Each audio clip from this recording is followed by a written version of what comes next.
Hello and welcome to episode 3 of EXP Boosting. I'm Sakuradragon, aka Cindy. And I am Potato, aka Vanessa. And today we have the amazing opportunity to interview Elda, or also known as Thousand Skies. We'll talk to her more about her process in manufacturing giant plushies and about the obstacles that she faced. We'll also throw in some bonus horror stories about overcoming these obstacles that you never knew you had to face the moment they hit you in the face. Okay, let's jump right in. Okay, do your little intro, Pom. Oh, okay. Don't make it awkward for her!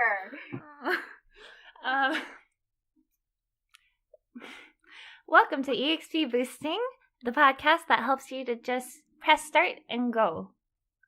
Today we have Elda from Thousand Skies. Keep going. Go. Welcome, Elda. Thank you for doing this today. How are you? Thanks for being our guinea pig. Yeah, thank you for having me. Yeah, absolutely.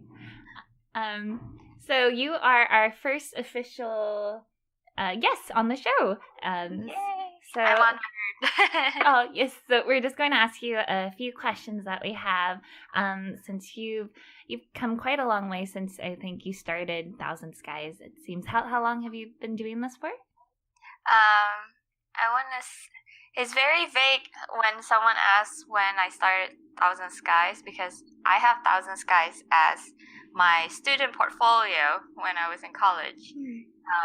And it was just like a domain so I could upload my portfolio, and it didn't start with like, geocities.com/.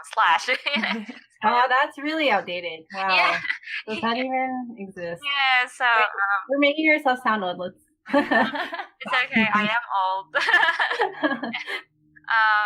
So I think I started in Artist Alley in San Jose around 2008,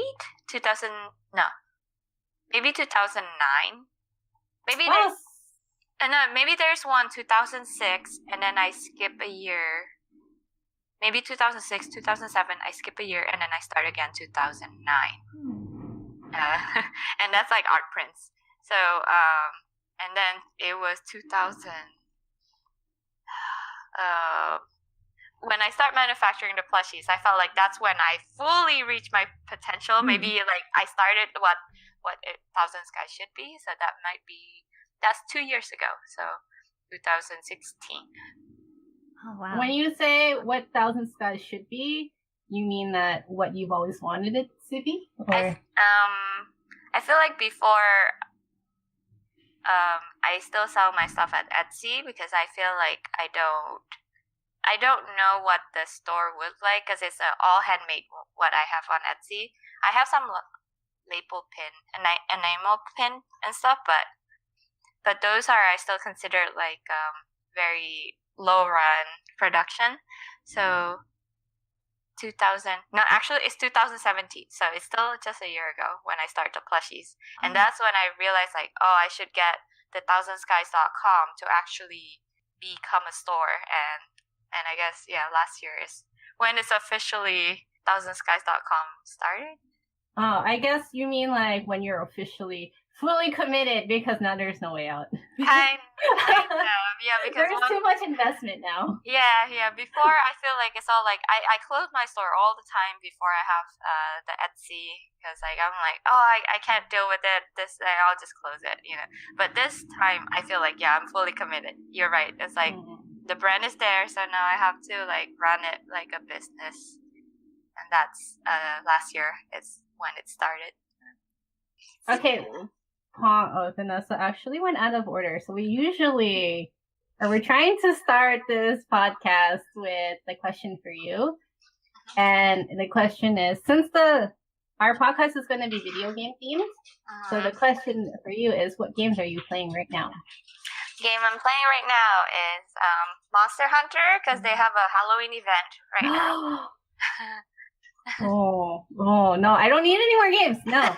And, okay, but continue. And Overcooked. We were talking about Overcooked, and then I was telling Vanessa on that. Like when I first saw the gameplay and I looked at Joey, I was like, we would definitely break up over this game. It's like that kind of game. It's so stressful. It is stressful. I think in October, like, it's crazy. Like, right now, I play a lot with these two friends of mine. We were really close. Like, we used to be roommates. And we already perfected all the stages, like all 3 stars throughout in one person character. Then it went to my account. We perfected it too, all the way, every single stage. And now we're starting with the third person. We're like, okay, we should just do it again on your account. Like, you guys can't, like, the viewer can't see this, but I'm like shaking my head because that's the thought of that is so stressful. That's amazing. That means you guys must be really good at it now. Like, I think so. We communicate pretty well. I mean, there's stuff like where, oh, it's not perfect. Okay, one person needs to be doing this. We analyze it. So I don't know. It's enjoyable. I mean, it's stressful, but it's also like once you get it done. No, the first run we scream at each other a lot, but that's when we know we're, it's just a game. we could tolerate it, but we also say like we cannot play this with neutrals because we probably end up fighting. Yeah, or just like we change our opinion about that person. But at least between us, we yell at each other. It's fine. And it's really rewarding when you like beat it too. Like after like several tries. Yes, and the game is more about like literally hanging out because like what we do, we already like it just sort of program it, and we just end up talking about lots of different things, mostly like ranting about stuff. So it makes the game more aggro because you're ranting. You're like, I don't like what happens, like, and then. I was like, I'm cooking steak. I feel like, where's that plate? So. This is, whenever you talk about video games, it always surprises me so much because my first impression of you were so nice and like, I guess the word is harmless or like friendly and approachable. But when you play games, like this other side of you comes out, and I'm like, wow, she's actually really intense and feisty, and you don't want to mess with Elda when she's playing her games. Very aggro and lots of screaming. So with the amount of games you play, and then you're running Thousands Guys, and you also work a full-time job, how do you find time for all of this? Because, like, I do it full-time, and I can't even manage. No, so I don't play the video game, like, constantly every night, except when they first came out. There would be like a first week where every night it's just... she's lying because I see her up until like 3 a.m. all the time. Or if she will binge play, she would tell me how many hours she's actually put in. So no, usually before I start playing, so I usually start playing at 12 a.m. I would try to finish things, mostly like the fulfillment part, or I have to reply to someone's email. I'll do that first, and then I'll do it really fast because I'll be like, I really want to play. So I got really efficient at it, and I, start my TV and be like, ha, now I could sacrifice sleep. That is the answer. Yeah. Who needs to sleep? Yeah, who needs sleep? But when I'm really busy with stuff, like, for example, like right now I'm trying to make new products and stuff like that. There'll be time where I just told my friend, okay, you guys go, I'm not gonna be on like this week. And as long as not the first week of the game launch, I feel like it's pretty okay because we got all that, all the things we want to do. We did it. So my friend ended up playing Elder Scroll when I'm not online. That's a game I don't play. They're trying to convince me to play it, but I'm like, guys, I would never be online, or either I would constantly play it and I don't get anything done. So I did limit my time. It's not like every day. So it sounds like you just prioritize. If something needs to get done, you'll push something aside, or you'll kind of make time to play games, which is good, I think, because you need that time to yourself. There are times where I felt guilty that first week, I'm like, I know I probably need to do this instead of playing the games, but this is like, I need to do this. You know, the urge is stronger that first week. So Right. I remember, I think when Animal Crossing was announced on mobile, like the mobile one, and I know that urge will kick in, and this is like mobile game, so I know it's probably like, it's different. I feel like when you play console, you have to sit in front of it, right? And you could stop yourself because, oh, you have to go to work, you have to go here and there. But if it's mobile games, It's bad. you know, the device is constantly in your hand. So I remember I saw that announcement, and my Twitter type was just like the F word all the way, you know, just all caps. And my friend, a lot of my mutuals, like, I never seen you curse before. But that's because I know this game gonna suck so much of my time, and I won't be able to control it because, like, yeah, it's mobile. But it's like, okay, now the face is out, so I'm more neutral with the Animal Crossing mobile games. But yeah, the Switch one is coming out. I know. I'm so excited. But I don't have a Switch right now, so I'm like, No, you should just buy it.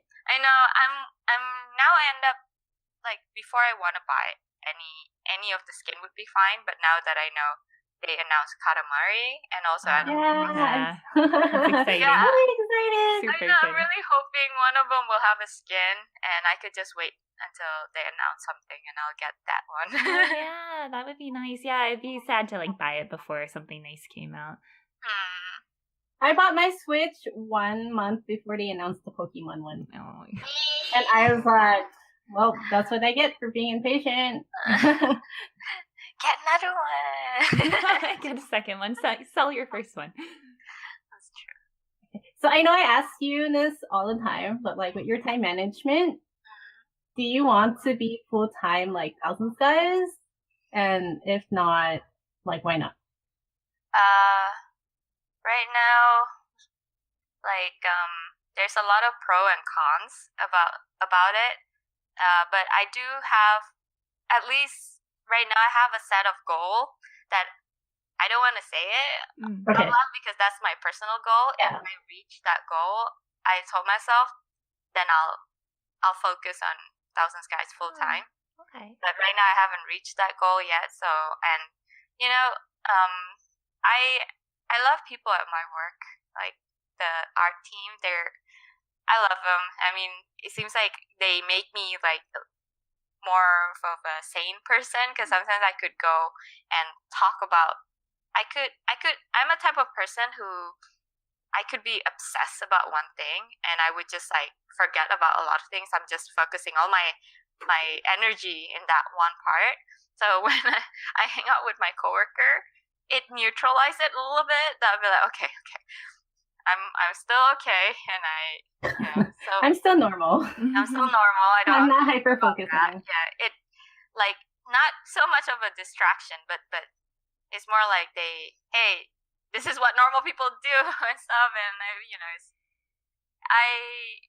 feel like I still need the day-to-day interaction, because I feel like if I go to Thousand Skies, I might be a hermit. I would just be like, I'm not gonna see the sun outside anymore. I'm just gonna be working in front of a computer nonstop, replying emails. I call it the dungeon. I'm like always in my dungeon. But like when I was doing it for the first couple months, you do crave like the social interaction. So then I started scheduling hangouts with my friends, and I try to socialize more. So I have phases where I'm like, no, I'm working. I don't want to talk to anybody. Like, don't even text me. I don't want to hear your text go off. And I have times where I'm like, hey guys, I'm free. Let's play, or let's go get boba, or let's go get dinner and get fat together. Yeah. So I think it's just right now, there's a lot of pro and cons, and right now I know I'm not ready yet, and I still have a lot to learn from my work, so from my workplace. So it's good. It's a little bit stressful, but I think while I'm young, right? Yeah. Very young. Just do it. Were we just saying at the beginning of the recording? I'm old. We're old young. Well, technically we're not old. We still have a lot of space to mess up. I think like the first part of like your 20s and 30s is all for messing up and like trying to find your way, right? Because people always say, oh, when you're done with college, you'll have your life figured out. But Yeah. that's so far from the truth, right? Yeah. Yes. Yeah. So just taking it easy.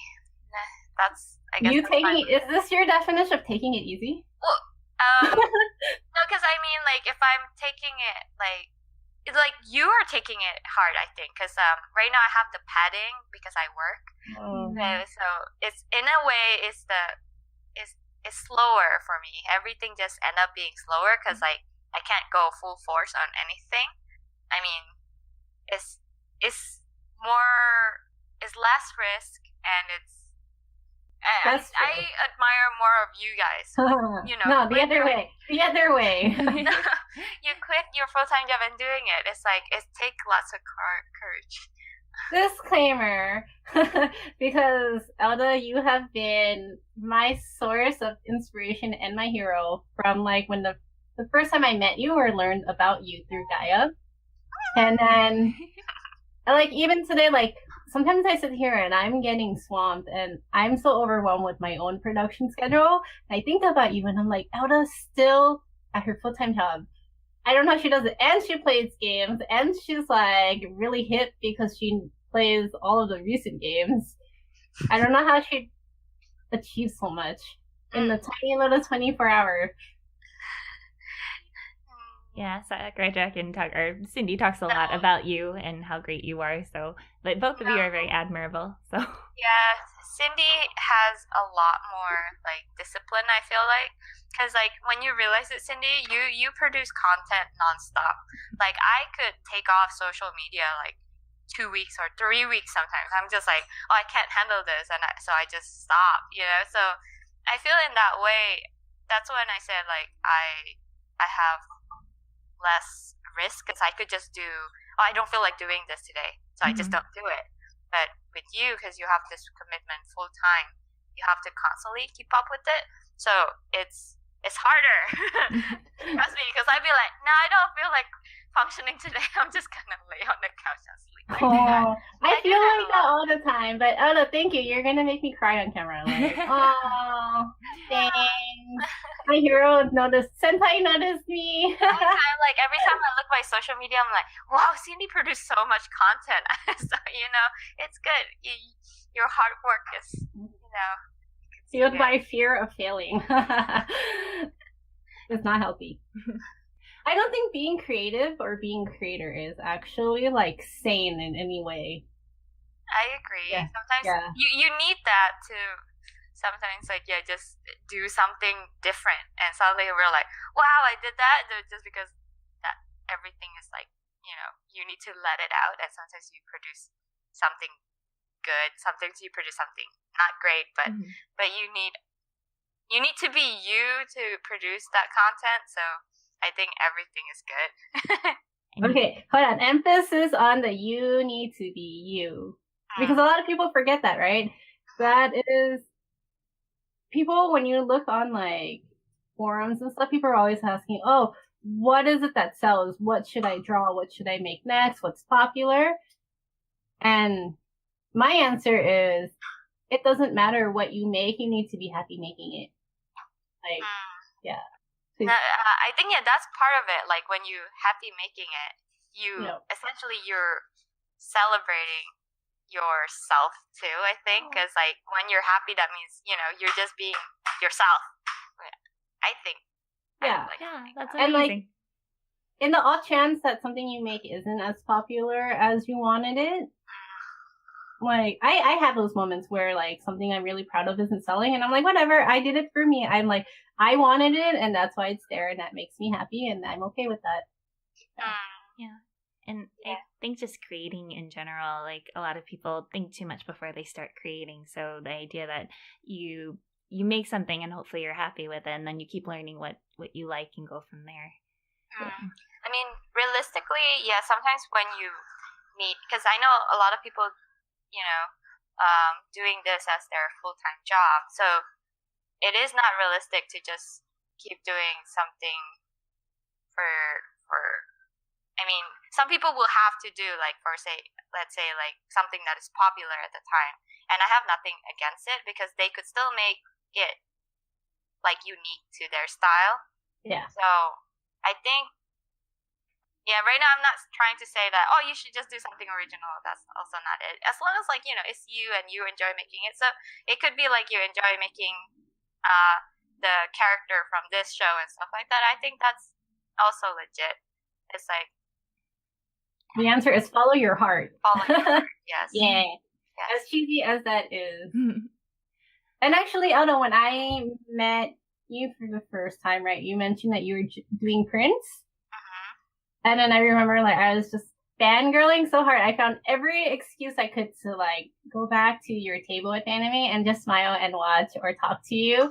And then now those prints don't exist, right? Now you're just like, Wolf giant, big, super fluffy, stuffed animal doggy, and you're still very happy. And I think sometimes I wonder, I'm like, what clicked and what made her decide, hey, I'm going to focus on this. This is my happy place. I think that happens mostly because of space. Like, the year where I released the Super Fluffy Corgi, it's at Crunchyroll in 2017. So it's like end of August, I think. It was end of August last year. And I thought I would have that plushies by AX 2017. I remember that. And then you even let me buy your prototype one. Yeah, I did. Yeah, but I didn't get it in time. So during that time, I was sharing booth with my friends at AX, and so I still have my prints and my pins and stuff like that. And I got a lot of comments, like people were saying, "Oh, aren't you guys Artist Alley? Oh, aren't you guys Artist Alley?" And I realized also in that instance that people prefer more merchandise when you go to booth compared to prints. But I think it's also because the way I display it, I still use my PVC pipe and stuff like that. So by the time I have my plushes, like, to me, it's more like, I think at Crunchyroll, I still have my prints. I still have my prints at that time because I'm at Artist Alley. I just realized that people want this more than the prints. The print sales has been going down anyway. So that's why I just decided, like, let's just highlight this product. So I'm not going to bring prints. That's my initial reaction.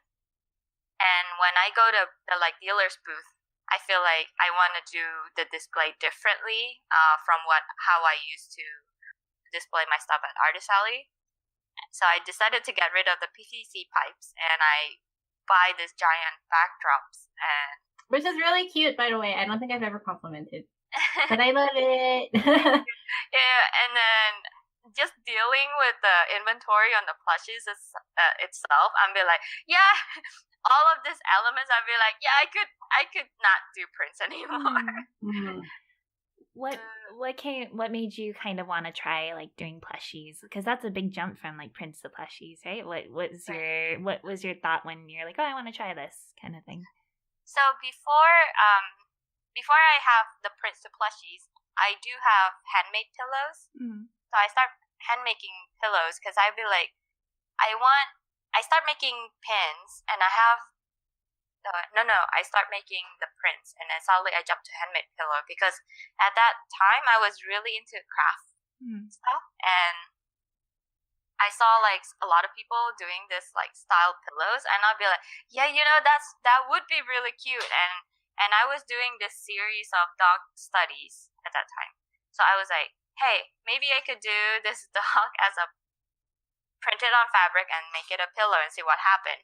And I did it, and I was like, wow, I really like it. Okay, I'm just gonna do it. I'll just do it and bring it to convention and see what happens. And people love him. I was like, wow, people love him.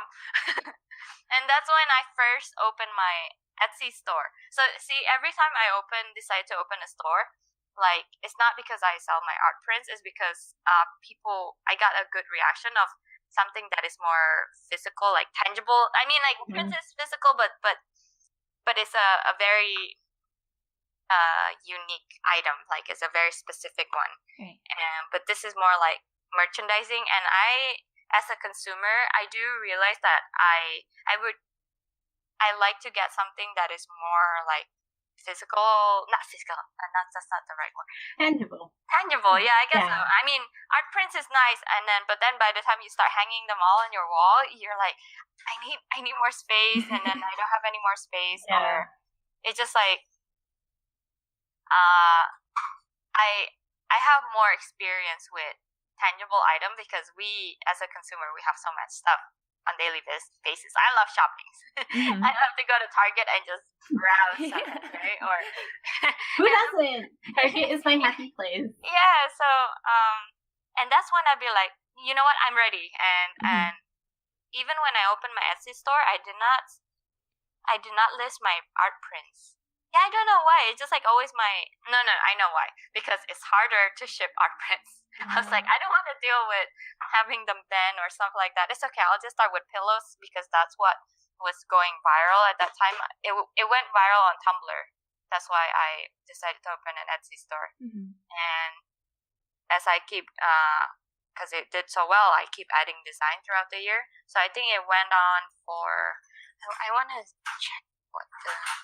It feels like you were very popular for like 2 or 3 years with those pillows until the Super Fluffy Corgi replaced it.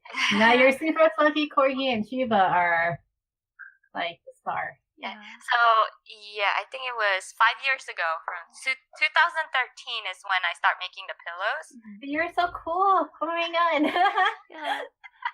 And then I start hating making this pillow because I handmade them, right? I start outsourcing it to my dry cleaner lady because she does alteration. I was like, hey, I'm having a hard time keeping up with this. Can you do this? It seems like it's really easy. You just sew it, turn it inside out, and then stuff it. And it works. But then it's just the entire process. I try to scale it. That's when I knew I need to go bigger because I could not maintain this. The handmade stuff is just not doable for me. And by then, I think 5 years has passed. I feel like I slowly, gaining that money, like capital, so I could invest more in this manufacturing the bigger plushies. But even then, it was scary. But that's how I jump, essentially. How I have the handmade pillows, and then I know, like, I don't want to do it by hand anymore, so I go to manufacturer, and I did plushies instead of a 2-dimensional pillows. But that's why I still have the cushion as well, because I still believe in the cushion, because I like to put it. Okay. So the cushion is a throwback to your start. And that's actually that was my original plan, was just making the cushion. But I keep telling, I was talking to my husband, like, I want to make this, like, fluffy corgi, and then I'm going to translate it from handmade pillows into this cushion. So when he first saw my design, because I want to make it like a loaf, that long, like, stuff. And then he's like, oh, I thought when you say a loaf, it would be more like literally, like, not flat like that. It would be more round. I was like, huh. So I end up trying to sketch what he meant, and it turns out to be way better than. So isn't that so funny how life works like that? Yeah, so credit for my husband, because he said, like, oh, I thought you said this, and I was like, okay, I'll make it. I like it so much that I decided to make 3 different sizes of the plushies.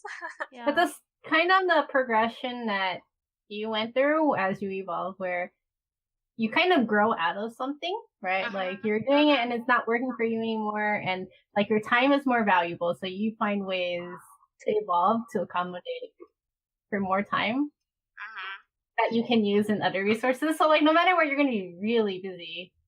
That's just the reality of doing this, right? Yeah. You find shortcuts to fill your time with more shortcuts. Yes. But it sounds like the risk you took. Do you think the risk that you took were calculated, or do you think it's like, I just want it, so... I just want it. It's really bad. Do not follow my lead. No, I think that's great though, because you had an idea. You were like, I want to try this, and then you tried it, and you're like, I'm gonna see how it does, and then it does well, and then you just keep trying new things from there, and that's how you got as successful as you are now, I think. I mean, thank you. I don't recommend it for others because it is a very high risk, and I did not calculate it. I was just like, wow, I really like this. I mean, I really like this, that mentality. I'd be like, if I like it, I think people would want it. Mm-hmm. Because, like, my husband would be like, because he's very, he very tried to, like, not play any risk in a lot of things. So I'm almost like the opposite. But his first question to me was like, did you do research? I'm like, no. Did you do questionnaire, like ask if anyone interested in this? Oh, I asked my coworker, they like it. That doesn't count. Your coworkers are obligated to support you in any crazy thing that you jump but on I mean, board. I do trust their tastes, like their style, and I mean, they're very picky about the products that they buy, and they like it. But yeah, to my husband, it's more like you ask 5 people, and then did you do Kickstarter? At least that's when you know if it has its potential, right? Aside from you getting the money to do the production, but it's also you could gauge how much people interested in this, how much people want to back it up. I was like, no, Kickstarter sounds stressful.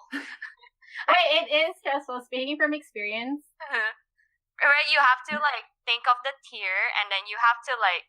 And then to me, maybe it's also a little bit of my pride. I'd be like, I just don't want to see it failed either. I don't know. It's just like, to me, it's just, let me do this. That's what I told him. Just let me do this. He was like, okay. Cause I mean, it's all my money. Like, like I save enough to like, hey, I could do this without crowdfunding. And so I could say like, essentially, I'm investing in my side business from all this year of working and stuff. Investing in your happiness. Yeah. That's how I say it. It was stressful. It was stressful because I have zero idea about manufacturing, to be honest.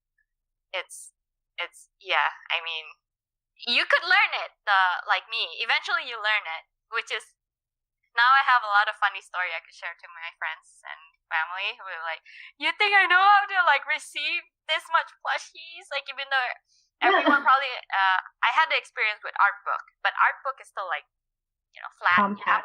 Yeah, compact. But this one is like giant. I also make a giant plushies, right? So no one could really write this down as well because every scenario is different. So my second shipment of plushies, even though I had my first one, thinking that I know how to do this now. I don't.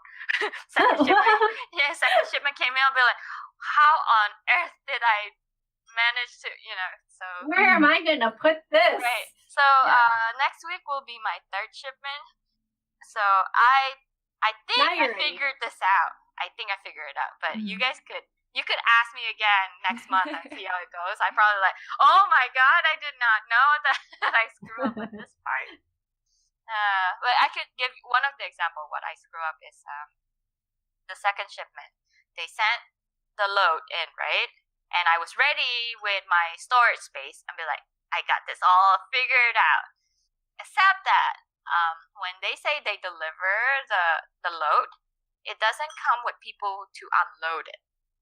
So they expect that when they deliver the stuff, I have people to unload all that boxes from the trailer, not the trailer, cargo truck. Oh. You saw my storage space, right? Yeah. So, and then so I was in panic that day because they could only wait for 2 hours for me to find people to unload those stuff. And I was like, oh my god, everyone's at work. It's not like I could like, hey, you guys, did your work time and help me. So I end up calling a movers. I was lucky to find a local one that's available within the next 30 minutes to meet me at the storage and unload everything. So That was a Oh my nightmare. god. So I learned that this time I'd be like, can you please send the cargo truck with someone to unload it? And they still say, no, we do not provide that service. I'd be like, okay, at least I know this time. I'm going to hire a movers ahead of time. So, yeah. That's amazing, though. That's one of the logistic nightmares that no one told you this. And I don't think people think that a lot of people like me doing it like this. I mean, they probably think, oh, you have a warehouse, you have a loading dock, you have a forklift or something like that. You have a forklift. What normal person owns a forklift? But I mean, assuming when you start manufacturing plushies, right? Because I try to do it with the sea freight and everything like that. They just assume I have a warehouse to store all of this. But no, I just have like a commercial storage, self-storage. I'm like, okay, I need to rent a big storage space so I could store not my apartment stuff, but my plushies from China. So, yeah.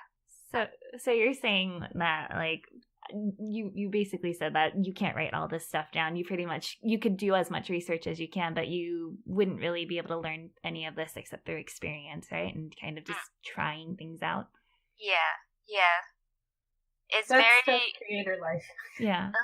But I think it's also because I'm trying to grow right now, but I don't really have a mentor who could teach me this, so I'm just doing it.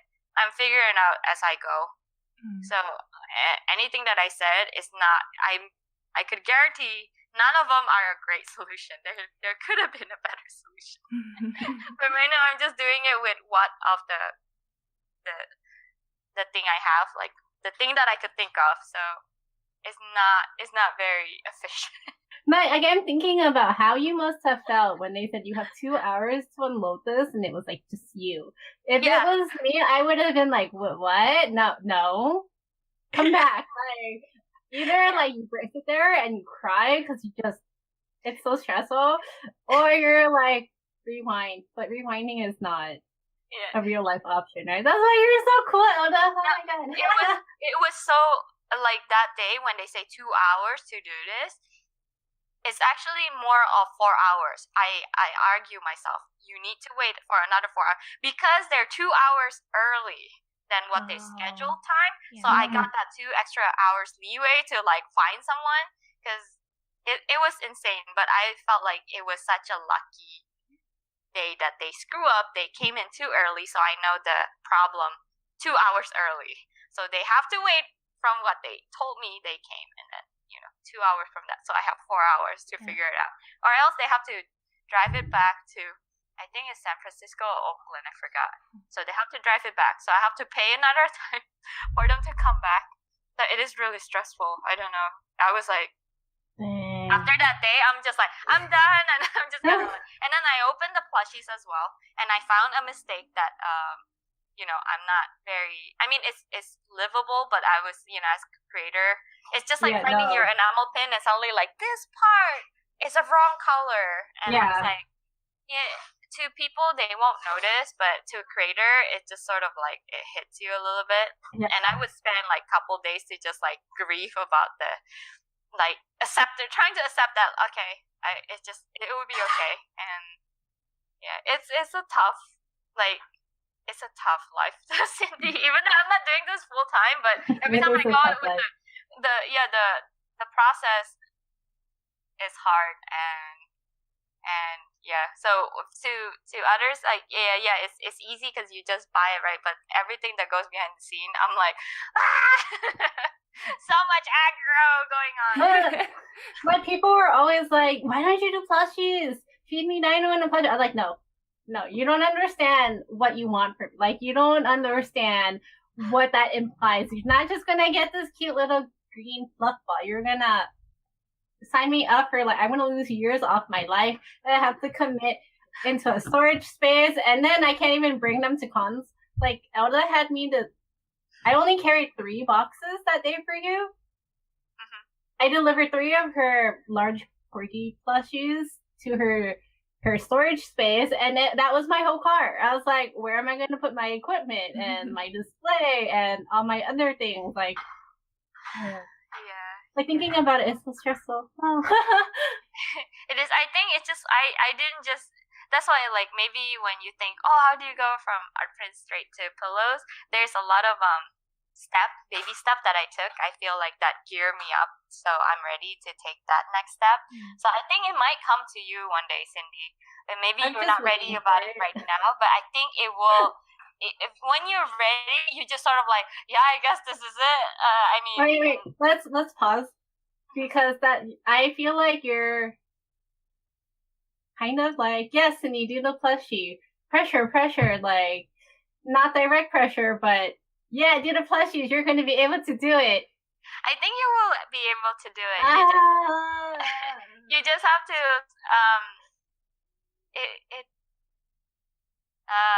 when you're ready. Help me.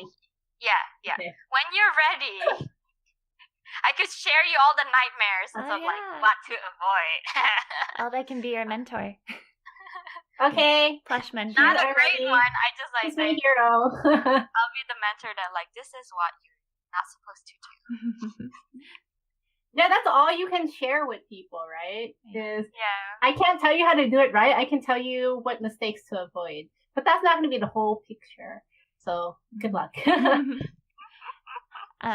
So speaking of being a mentor, I guess for people who kind of want to just get started, like be it with like art or like maybe going into plush business or anything, what is the best advice that you've ever received that you would want to share? I think before you try to go to the big, like I would say manufacturing a plushies is a big commitment, right? So I say if you could find your voice first before you commit to making a lot of this financial, investment, I think that would be ideal. Because like before I make this plushies, I start knowing that dogs, like the subject of dogs, is really what I like and what I feel like I gathered enough follower to know that they like me for dog stuff. And that's when I committed more to it. But I feel like growing followers is important, and just leaving that good impression to your followers, your buyer, your customer is important. And then just know that if you decided to commit to this, there's a lot of sweat, a lot of commitment. It's the hard work is kind of like, it's different. It's not just like because to me, okay, that's right, this is what I'm saying. To me, what I like about creating is making the art itself. But as I dwell into this step, I realize I'm not just an artist anymore. I'm the logistic manager. I am I'm the accountant. I am the marketing person. I'm the sales representative. So that's when you realize you just don't draw anymore. The drawing is such a luxury now that if you just sit down and you draw and not think about anything, that's the luxury. You have to wear so many different hats aside from having the capital, like, which is a high risk. You don't know if your plushie would be received well and stuff. So I would say, yeah, Kickstarter would probably be a safer, option for if you're not financially, willing to risk it. Because, like, what you invest in it, there's always a risk, like, oh, you have to be able to afford to lose it, essentially, right? And people like me didn't think of it at the beginning, but it happened. It just worked out for you. It works out for me, but it would be a very not a wise thing to do. So, but just realize that you going to this, you have to wear so many different hats, and a lot of people dreaded that. Like, can I just draw? Can I just hire someone to do this part? But for the most part, you invest so much money in manufacturing them, unless you have a really, really good friends. But most likely you cannot hire someone else. You have to do it yourself. And that's a lot of the thing that came with it. And and a lot of these are behind the scenes, so a lot of people didn't realize that you should be doing it.